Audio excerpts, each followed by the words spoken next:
హైదరాబాద్లో భారీ మోసము బట్టబయలైంది. హైదరాబాద్లో మాధవి అలియాస్ సిరిచందన నకిలీ సినిమాల పేరుతో యువతను మోసం చేసిన గ్యాంగు మరో 12 నకిలీ దర్శకులు, 12 మంది బాధిత హీరోల వివరాలు త్వరలో వెల్లడించనున్నారు.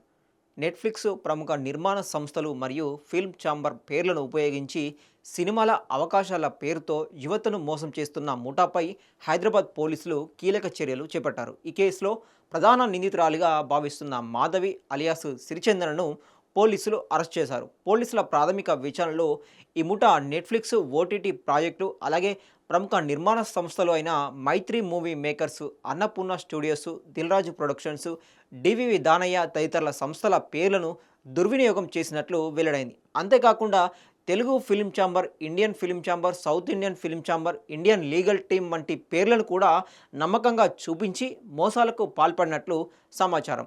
ఈ సంస్థతో సంబంధం ఉన్న మరో 12 మంది నకిలీ దర్శకులు మరియు 12 మంది బాధిత హీరోల వివరాలను కూడా త్వరలో పోలీసులు వెల్లడించనున్నారు.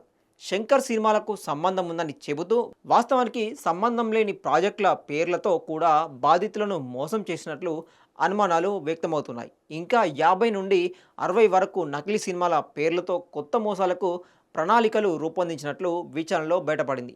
ఈ మోసగాళ్ల నెట్వర్క్ దేశంలోని ఇతర ప్రాంతాలకు కూడా విస్తరించి ఉండే అవకాశం ఉందని పోలీసులు అనుమానిస్తున్నారు. ఈ కేసులో పాల్గొన్న ఇతర సభ్యులను కూడా త్వరలో గుర్తించి అరెస్ట్ చేసే అవకాశం ఉందని అధికారులు తెలిపారు. సినిమాల్లో అవకాశాల పేరుతో డబ్బులు అడిగే వ్యక్తుల విషయంలో యువత అప్రమత్తంగా ఉండాలని పోలీసులు హెచ్చరించారు.